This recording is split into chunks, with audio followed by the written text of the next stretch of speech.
Google is offering free AI training and tools to U.S. small businesses so they can innovate in ways both big and small. Built by Google experts, the Google AI Professional Certificate equips small businesses with practical AI skills. Through hands-on projects, they can start using AI to get more done and unlock new opportunities for their business. This is a new era of American innovation. Find out more at grow.google/business. And we're live on match day as Doug reaches for a buffalo wing. He's got it! Oh, and he's gone for a can of Pepsi too! What a finish! There's no doubt about it. It just tastes better. Match days deserve Pepsi. This summer, Prime Video takes you back before Legally Blonde, before law school, and into the world of Elle Woods in high school. Set in 1995, this Gemini vegetarian knows exactly who she is until her family moves from Bel Air to Seattle. Packed with iconic fashion, 90s nostalgia, and a throwback soundtrack, Elle proves one thing. Law school was hard. High school was harder. From the world of Legally Blonde, watch Elle, a new original series only on Prime Video. Watch now.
What's going on, everyone? Welcome back. It's Jay Scott. It's The Hook Rocks, the ultimate rock community podcast. Thanks for tuning in and stopping by. We do appreciate it. We are part of the Pantheon Podcast Network, a great network of music-related podcasts. There's a lot of different podcasts about music on that platform.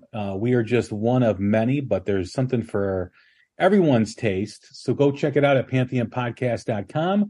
as well as their social media at Pantheon Pods on Twitter, Instagram, and Facebook. And you can do the same on all three of those platforms with The Hook Rocks. Just search up The Hook Rocks and follow us, subscribe to us on any podcast platform. We do appreciate it, and you can get all the latest episodes. We're approaching 500, so we've got a lot for you to listen to. Don't forget to set your app to automatic download so you get the latest episodes right to your phone and you can enjoy the ones we've done previously. Recently, we've had some great episodes. We had Bourbon House, the great band out of Wisconsin, on the New Music Spotlight. We had Scott Gorham from Thin Lizzy with our co-host, Don Jameson, co-host of That Metal Show, or used to be co-host of That Metal Show. So we talked with Scott for a good hour and a half about Thin Lizzy. He shared so many stories, like what it was like to see Gary Moore, see Eddie Van Halen play for the first time, opening up for ZZ Top, whole bunch of stuff. You definitely will enjoy it. We've also had Rick Nielsen from Cheap Trick on, as well as our live album review, our quarterly live album review of Rush Exit Stage Left. And we had Professor Skylab on talking about vintage audio systems. We also recently talked with George Lynch from Lynch Mob and Dokken about a couple of his new projects too as well. So a lot for you to take in, a lot for you to enjoy. Please do so. We've got another new music spotlight for you today with a band that I've been looking to interview for a bit now, and it's the band called The Weathered Souls. And we've got Holdyn and Brock from the band, and we're going to be talking with them. What's going on, guys? How's it going? How's it going? It's going, man. It's just another Wednesday. It's hump day. It's the middle of the week, and just ready to talk some music with you guys. Yes, sir. Yeah, it's album release day for us. Comes out tonight. It comes out tonight, so it's a day early. Okay, so it's a Thursday release. Well, it's technically 11 p.m. Because it goes off of East Coast Eastern time. Yeah, Eastern. Yeah, it's off of Eastern, so it'll be midnight there, 11 o'clock here, and she'll be dropped tonight. Awesome. Well, we're going to get into that. We got lots to talk about, but as we always do every time we have a first-time guest on the show, it's really the essence of what we're all about. Just like every rock song has a hook that pulls you in, every rock fan has a moment, whether it's a song, an album, a band, or performance that hooked them on rock and roll. What was it for you guys? For me, I was probably 13, and I had a family member take me for my birthday to a Black Crowes show, my very first concert.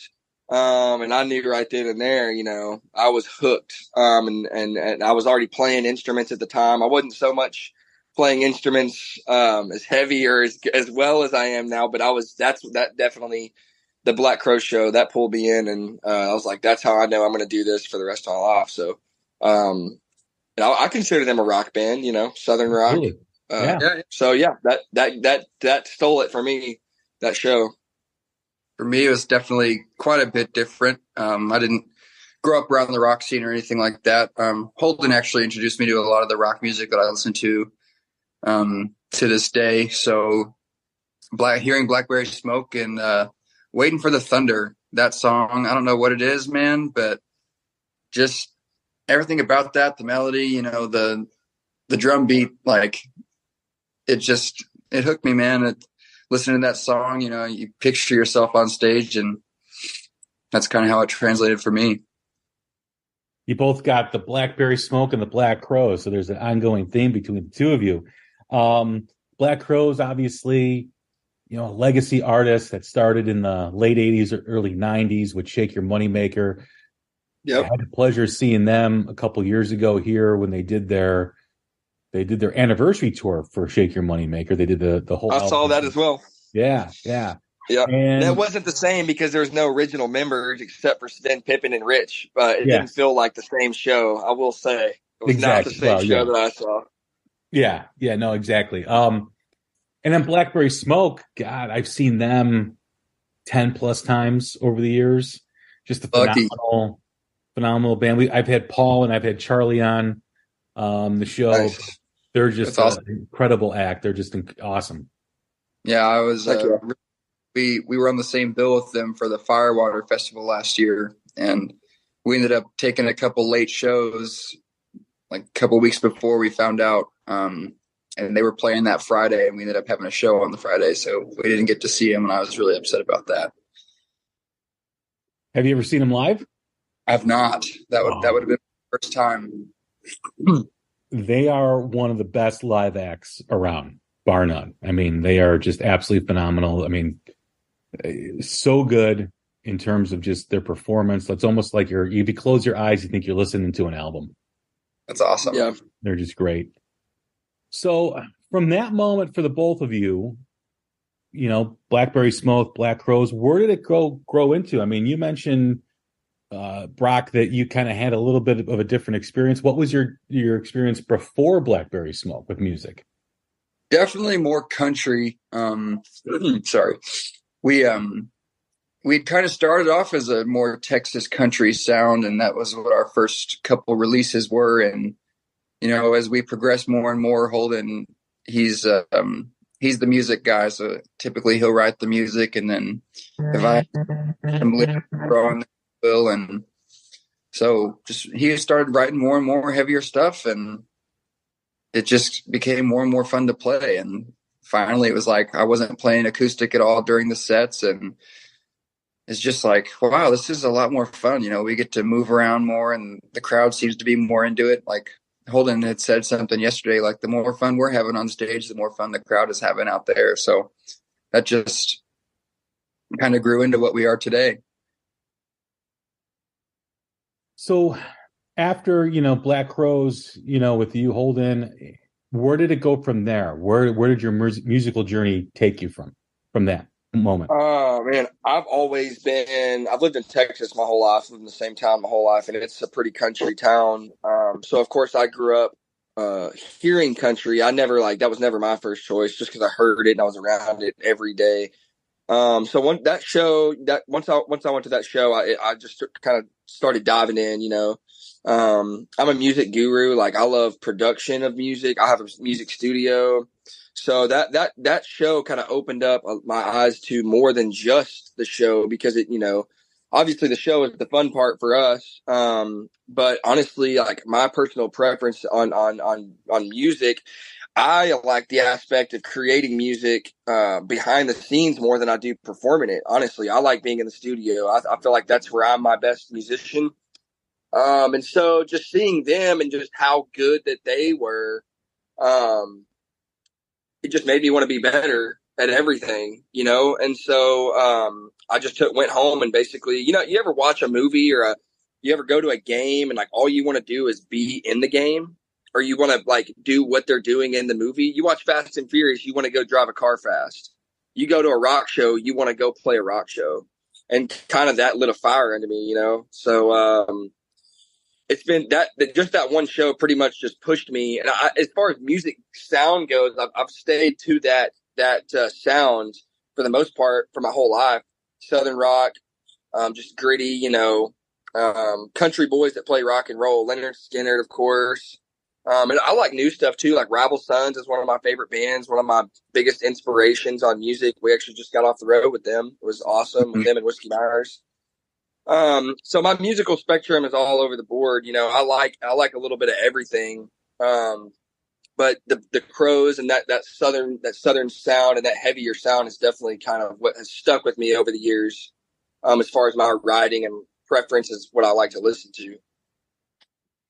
With your approach to music, you mentioned that, doing things behind the scenes in the studio is kind of where your sweet spot is.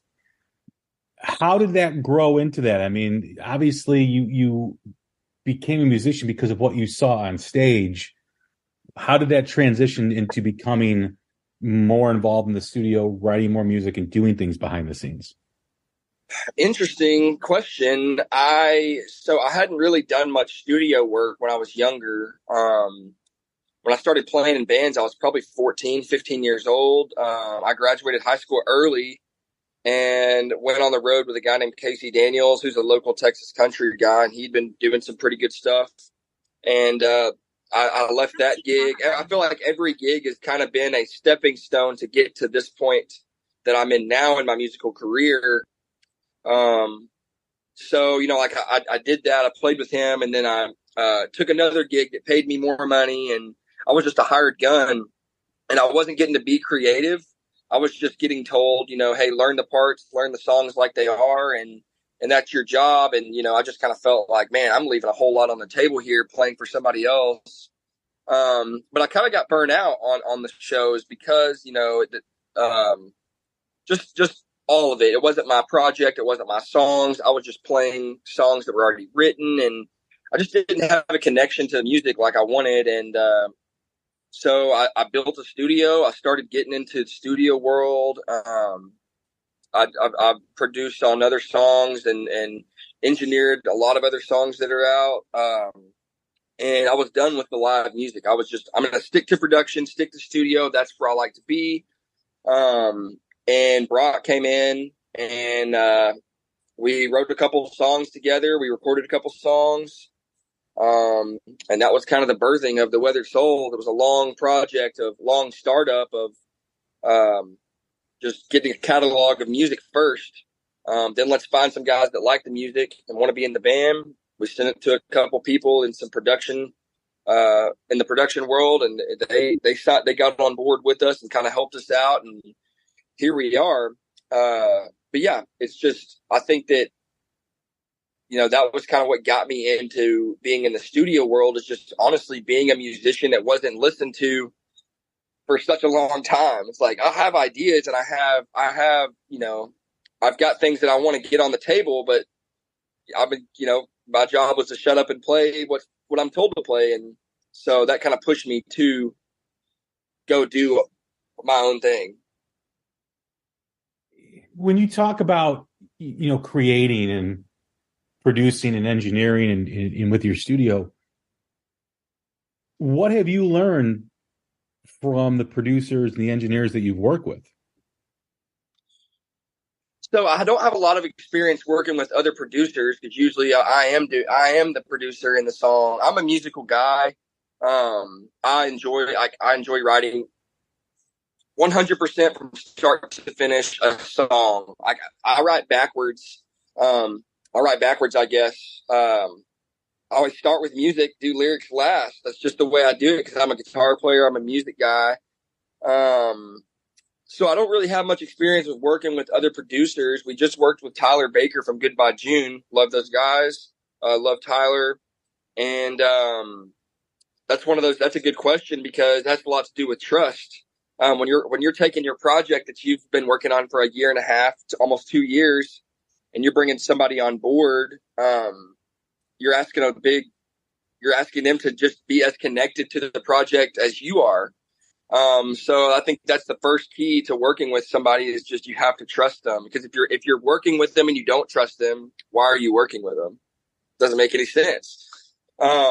So I like to work with producers now, especially for my own music, because it makes me not so attached these days. Like I enjoy writing the songs and demoing the songs, but I don't enjoy so much writing the songs, demoing the songs, recording the songs, mixing the songs, mastering the song. That's too much for me. I get too emotionally attached to it, and that affects, turnaround times. That affects the overall sound sonically of a project if I'm too attached and I can't get over how a mix sounds. And so that's why we felt for this new record coming out, we got to get some other ears on board and some people that we trust that can help us push this to the max potential level. I think that there's value in working with somebody that hasn't been so attached to a project for a year and a half.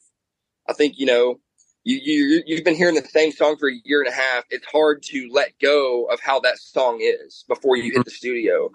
You get somebody else who hasn't heard it at all, and they spout off 10 new ideas that are better for the song. Like, that's a big deal. They can just kind of bring it back to life, which is huge. That's what the studio is. Let's bring these ideas and let's bring them to their max potential. And that's what producers do. And that's what Tyler was able to do with us. And, as far as my experience goes, working with them, like I hands down for our personal projects, we're going to keep going that route. It's just the best thing for us, we think.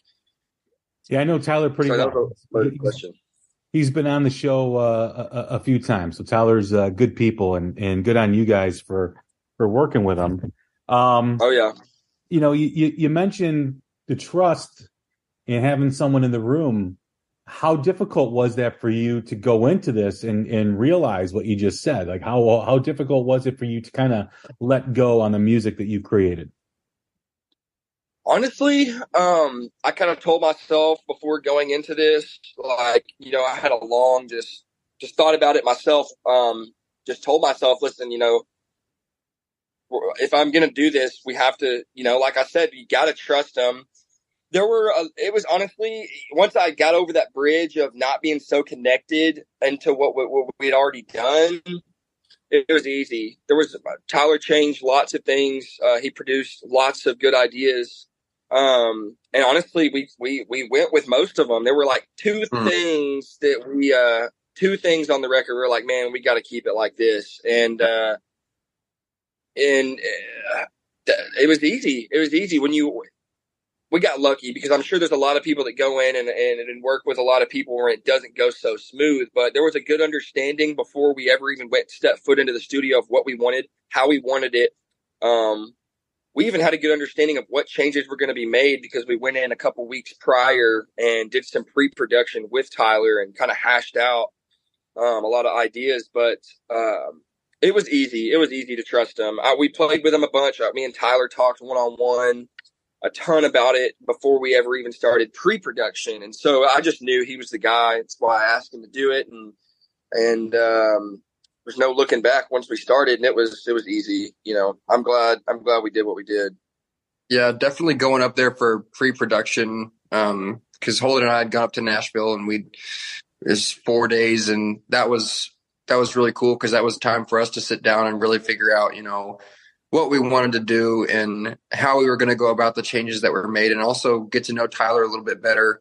And I think overall it was comfortable because we knew the background that they'd had, especially Goodbye June. They worked along with Paul Moak and the connections that Tyler had up there. We knew we were going to be in good hands. It was just like Holden said, he had to get over that hump because he'd done everything himself.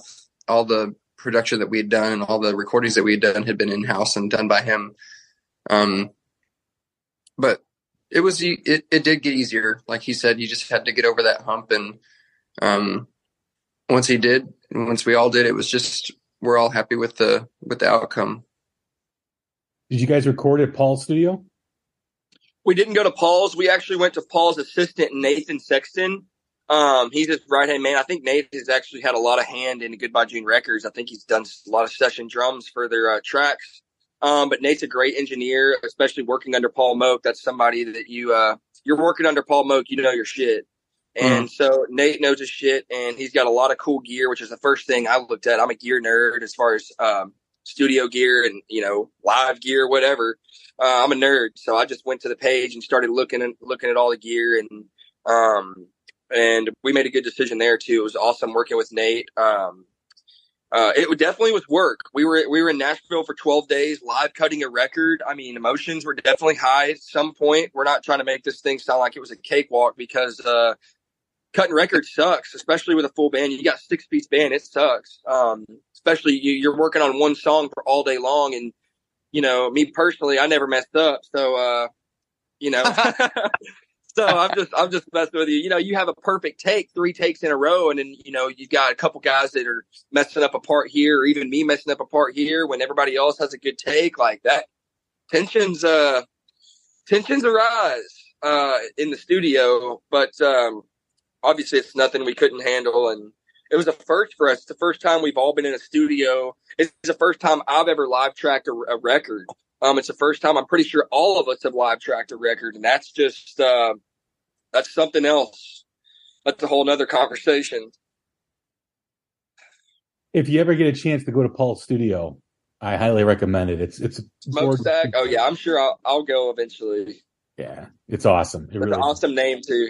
Yeah. And Paul's such a great dude as well. God, man, just going there is inspiring when you walk in and you see everything, and it's a gorgeous studio. If I ever built a studio, it would probably resemble something along the lines of that. But Brock, you come from a country background. Now you're in the Weathered Souls, Southern rock. How much of a challenge was that for you to come from that background and be, I don't know if accepting is the right word, or be willing to kind of go into more of a rock format, more of a rock band?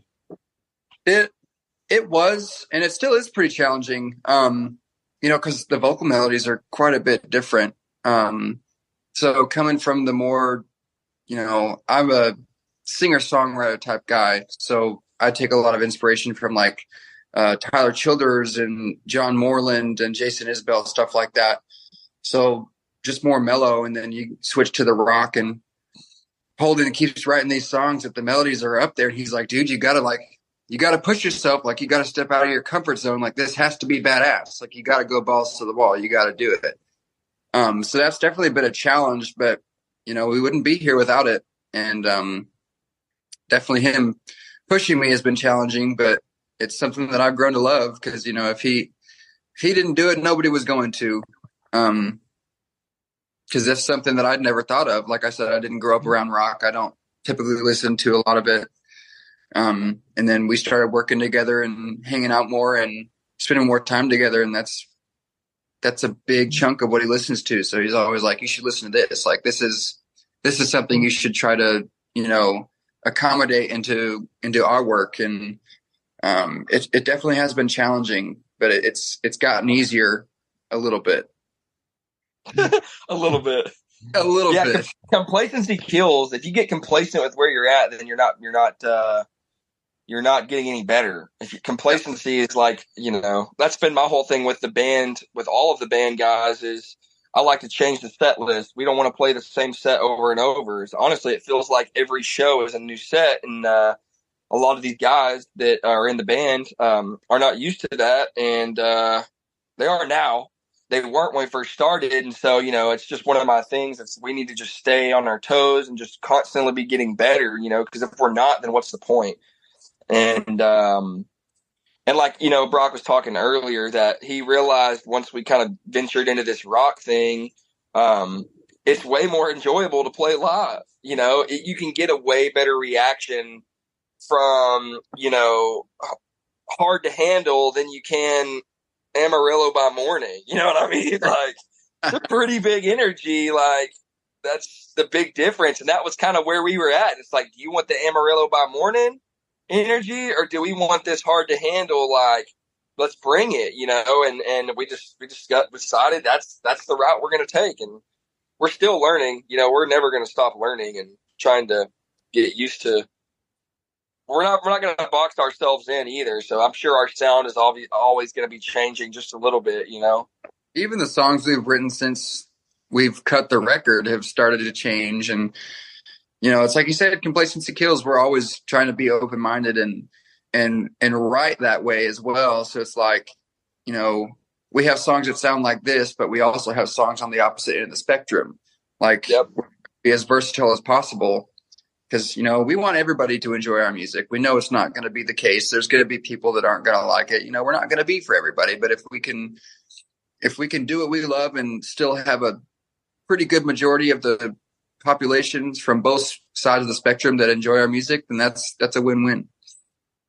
Well, I do feel that Southern rock, especially out of all the subgenres of rock music, does have a close connection with country, because those bands kind of do go in and out. I mean, you think of Blackberry Smoke, who you talked about. There's always a few songs on their albums that could be a country song, and not country pop, but like country, old school country, and, Allman Brothers did it, Lynyrd Skynyrd's got elements of country in there too. So, when you think of rock and you think of country and you kind of merge them together, it is more or less Southern rock, I mean, you can't take the South out of a Southern man, and that's going to be in the music, whether you want it to be or not. Like, it's in there, For writing, and kind of the approach, when you're both writing, how do you push yourselves, within the band? How do you push yourselves as an artist to get the most out of your creativity? For me, I mean, it usually starts with the music, and then I'll send over like the whole song almost completely done. And sometimes I'll have some lyrics thrown in there. Sometimes it'll just be a melody thrown over the top, just so Brock has an idea of kind of what I was hearing in my head vocally.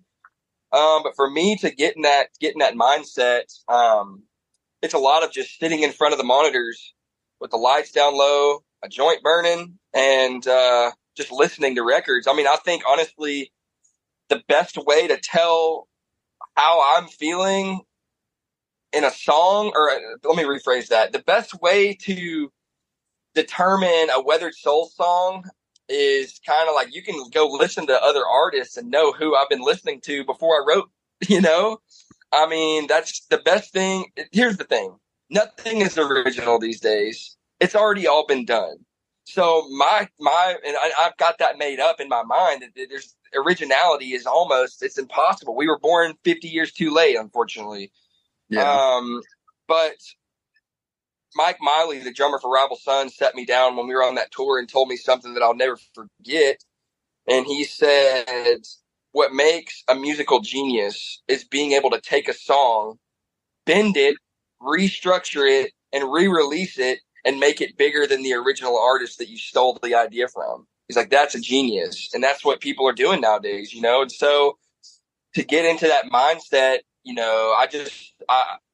I go in spells too of what I like to listen to. So right now I'm on a Marcus King kick, the new Marcus King record that Dan Auerbach produced. Like, that's on repeat, and it has been for the last 6 months. So Weathered Souls record number 2 is going to be very stripped down, mono overhead, stereo room mic drum tones, old amps with fuzz pedals, and like just true nitty gritty songs.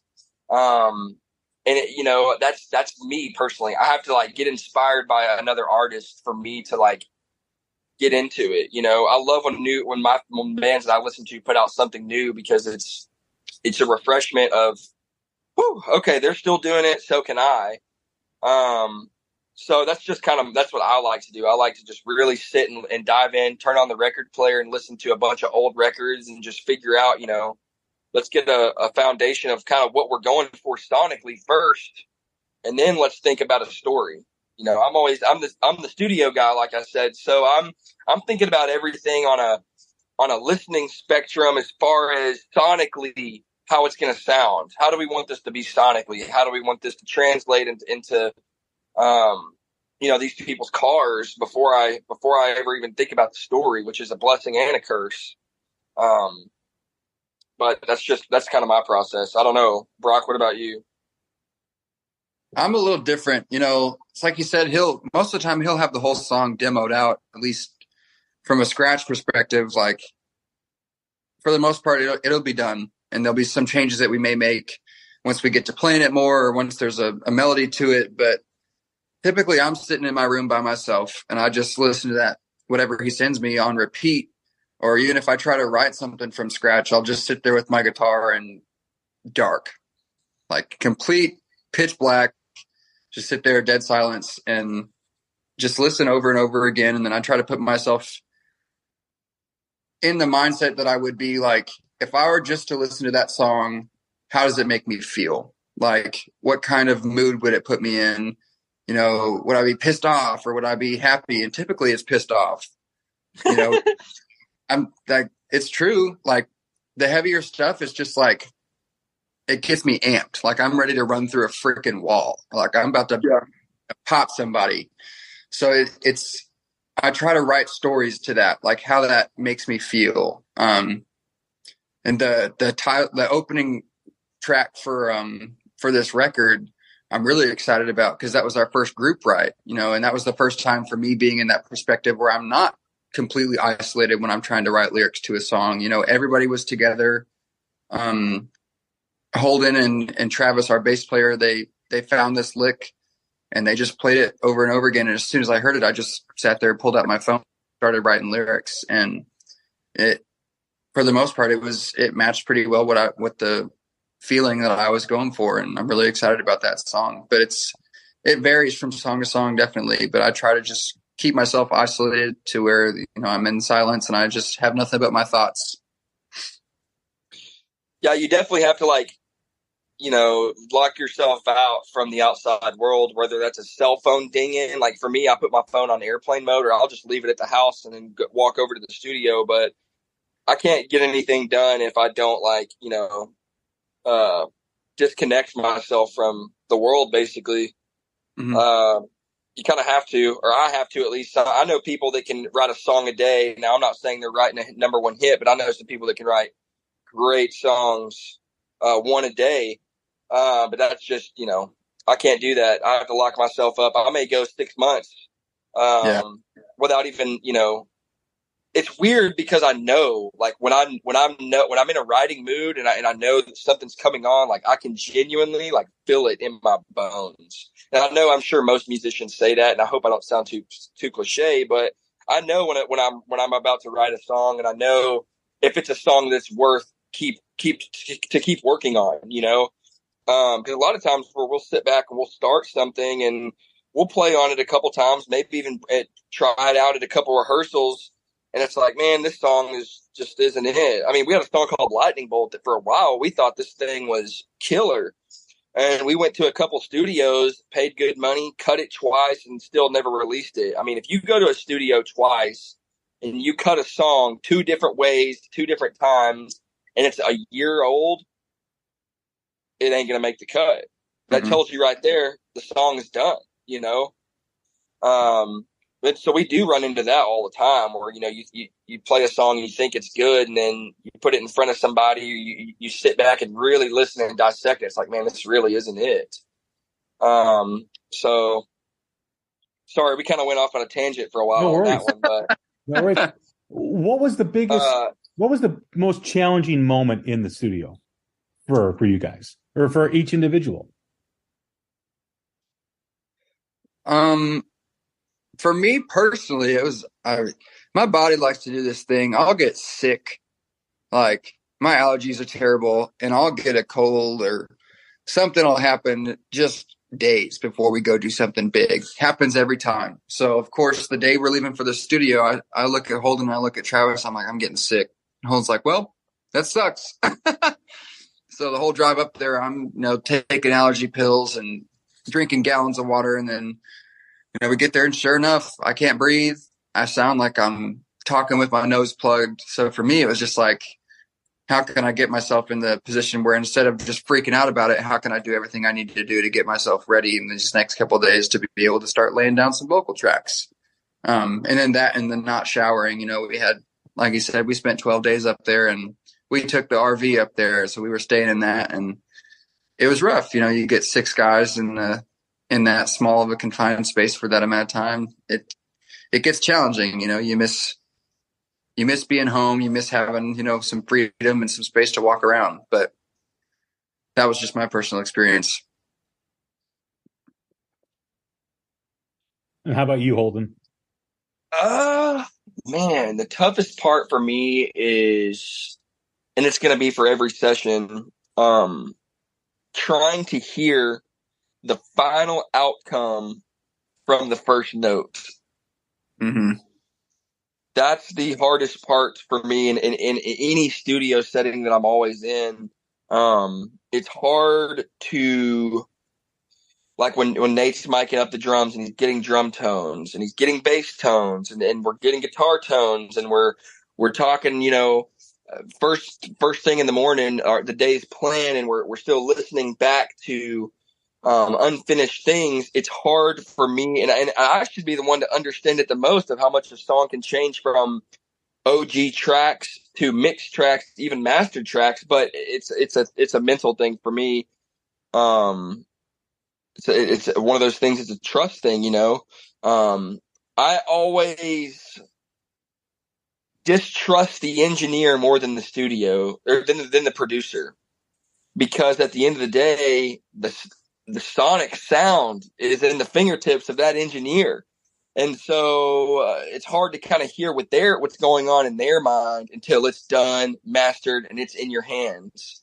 That's for me, that's the hardest part, is finding that balance of trust within the engineer and then just understanding his thought process behind the song before we ever get going. So after the third or fourth song, it was boom, boom, boom, boom, well-oiled machine, one after the other. But those first couple days, it was a lot of side meetings and like, hey, are we sure this is kind of like what we want it to sound like? Because to me, this ain't it. And there were a few things where it's like, hey, we had to come back and say, hey, we would like to change this. We would like this to sound more like this. And that's common. That's every studio, every session you're going to go in. If you agree 100% with your producer and your engineer, there's something going on. You should be more attached to your song than giving up every idea that you've ever had on it. Yeah. There should be a couple things that stick that you love. And if not, then I don't know. But so that to me is the hardest thing. But yeah. I think there's a Pete Yorn record that was released 10 plus years ago that he did with, I think it was Frank Black, the guy who's, I think that's his name, who's the singer of the Pixies. And there's a song on there called Rock Crowd. And when he did an interview several years ago, he talked about how he came into the studio with a head cold. And the producer made him record it with a head cold. And you could totally tell in his voice because it sounds so different. But it also adds to like this gritty, honest feel to it that I don't think would have happened had he sounded normal, sounded healthy. So it's got a little bit of a personality to it, which I think is really cool when stuff like that happens. Oh yeah. And I guarantee a lot of people didn't even know until it came out way later on that he was actually sick. We've come to determine, like, a lot of people, we're musicians. We hear every fault and everything. Most normal listeners, they don't know. They have no idea, and they just listen to the song as a whole. Sounds good. It's a great song, But us, we tend to dissect things to the absolute, microscopic way we can, which is a blessing and a curse of being a musician. But that's interesting. That's a cool thing. As far as the first two singles, what was behind the decision of you guys releasing these, as your introduction for your fans for your new music? So doing Till the Morning Comes, obviously we did that because we wanted to get the title track of the record out. We wanted to get the album art out. We wanted, it's a rockin' song. We wanted people to know what's coming. That's why we picked Rolling Thunder first, because it's still country-esque, Southern rock, but it still integrates that. Let's understand kind of for what's to come. The beginning of the song is kind of mellow and the verses are mellow. Then you get to the end of the song, you got phasers going on with crazy like hammers and like just cool heavy tones. So it's a little bit calmer song. And then we wanted to do, like I said, Till the Morning Comes for the art and the title track, and to just represent, this song represents the album. It's rock and roll. It's a story. It's real. Like that's kind of where we picked those two songs. Yeah, Rolling Thunder, definitely just like in the studio, we knew that was going to be one of the better songs on the record. And it was just out of excitement, and knowing that it was still kind of a good balance. Like he said, it's still got the Southern rock feel to it, but there's more of like you get a lot more rock towards the end of the song. Like you said, it starts off, pretty mellow. And then towards the end, it's got all this, super crazy, but cool sounding stuff going on. So that was one in the studio we were super excited about. And then Till the Morning Comes, like you said, it shows really well, like what the record is going to be about. Like we're expecting to catch some people off guard with the overall sound of this record. Cause like we said, our previous releases other than these last two singles have been more, countryer sounding, there's still some Southern rock elements to them, but this record there's going to be no doubt we are a rock and roll band. What's next for you guys in terms of, obviously the EP comes out this week and you guys are going to be rolling once that comes out, but what's on the agenda for the rest of the year? We've got a couple tours. We've got a tour with 49 Winchester coming up. It's starts in Santa Fe, New Mexico, goes to Denver, Kansas. We've got some more shows with Whiskey Myers all the way up to Seattle, Washington, Oregon. We've got some more festivals coming up, and I think we're going to actually headline some dates in Texas and around some bordering states towards the end of the year once we get this album out and get it rolling. It's pretty much only up from here. Once you put out a full-length record, it changes.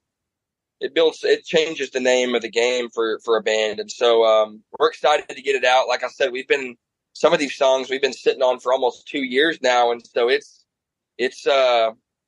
finally, we get to put this thing out. And we've already been playing the songs for 2 years. So here we get to play them for another year. That's not so fun. But it'll be more fun. We can't wait. We can't wait to get it out, and we're just gonna keep playing more shows. And we pretty much play. Usually, our booking agency, if they're gonna send us, it doesn't matter who it is, we're gonna go play a show. We just want to get our name out. We just want to play shows, and that's the only way to do it. How can we grow if we're not playing? I don't care who we're in front of. 10 people, 10,000. We've done them both. It's like it doesn't matter. But we just want to keep growing, and we hope people like this record. And we know everybody's not, and we're okay with that. But we're excited to get it out. Oh yeah. What's the defining song from this album? Ooh, man, that's a good question. I'm sure all 6 of us in this band have 6 different answers. I will say this. every song that I have picked and said that song's going to be the best, that song's going to get streamed the most, this song is going to be the best, I've been right so far. So I knew when we put out Miss Ray, like when I wrote that song a few years ago, I knew that song was going to be our biggest song at the time.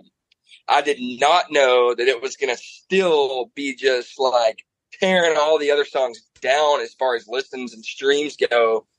So hopefully that'll change with this new record. We're hoping we need a new song to pop off. So I don't know. I would say the defining song, man, the defining song is The Crow. Yeah, that's one that Holden and I wrote summer of 2021. And it's all acoustic. The way we recorded it was Holden and I sat in the same room about 6 foot apart.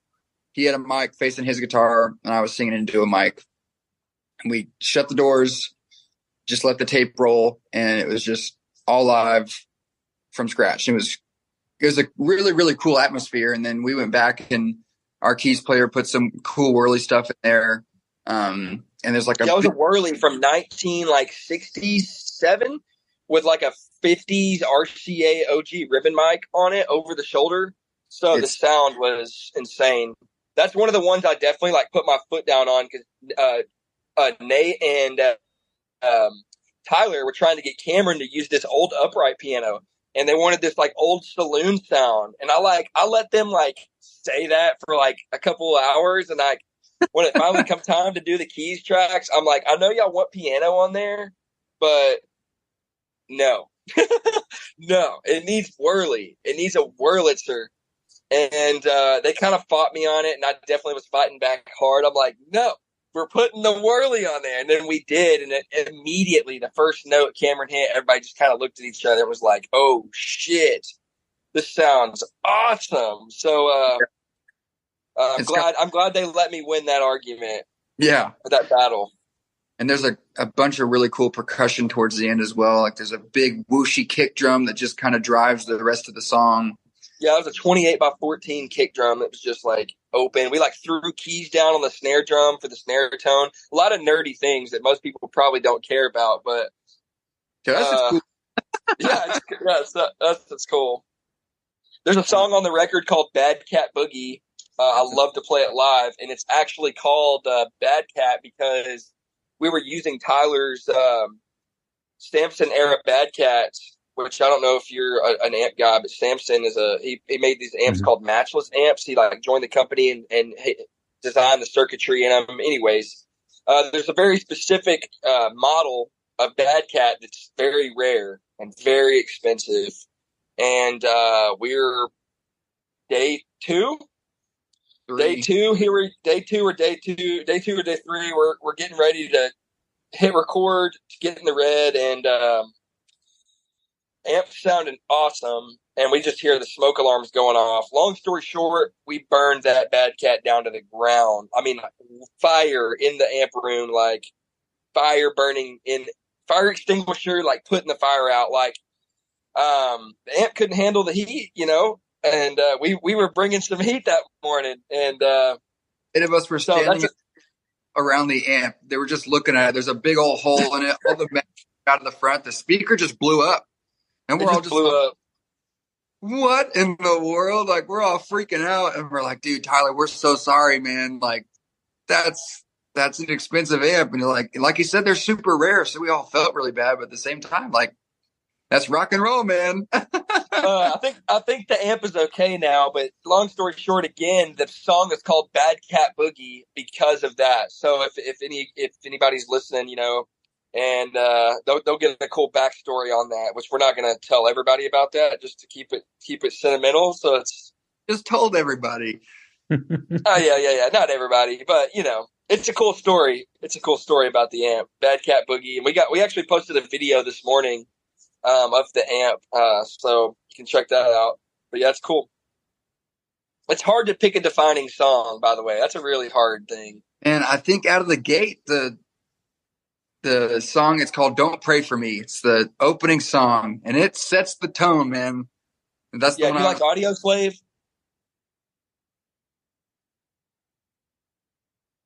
I'm sorry, what was that? Do you like Audio Slave? Oh, absolutely. That was the reference track. I played Cochise for Tyler and Nate, and I was like, this song, reference track, let's get it. And that song, we just, first song, first day, went in, killed it. And so that's, when we say rock, you're going to get some of that from this record.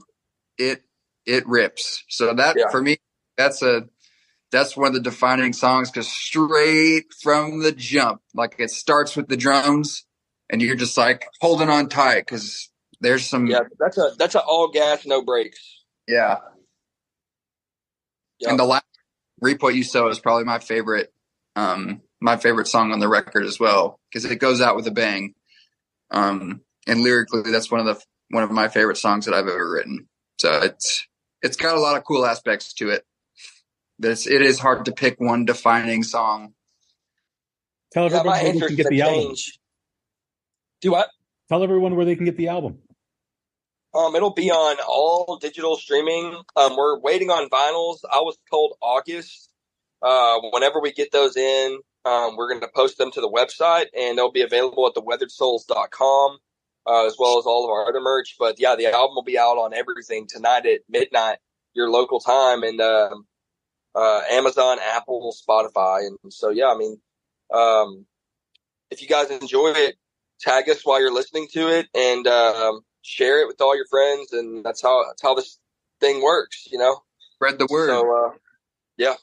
Midnight if you're on the East Coast, 11 if you're in Central Standard Time. And probably 1 a.m. on West Coast, or 2. No, they're behind us. They're like 3 hours behind us. It'd be like 8 o'clock. It'll be 10 o'clock. Well, yeah, 10 o'clock. It's going to be 1 o'clock. It'll be 1 o'clock for us. Yeah. Midnight for them. Yeah. Well, guys, it's been a blast. Exciting time for you guys. Exciting time for the band and your music. Man, yes. I can't wait to hear the full record. And thanks again for coming on. Awesome. Thanks for having us. Awesome. For everyone, that's Brock and Holdyn. This is Jay Scott. This is the Hook Rocks, the Ultimate Rock Community Podcast. Stay healthy, stay safe, take care of each other. We will talk soon. Thanks. I met a rambling man down in the swamplands. He had holes in his jeans with a lightning bolt tattoo. Whiskey in his left hand, he had a pistol in the right one. He said, run, baby, run, just don't let him get you. He said, run, baby, run, run with me. Well, I'll meet you in the bottoms by the old oak tree. He said, run, baby, run, run with me. We're gonna keep on running till the morning comes.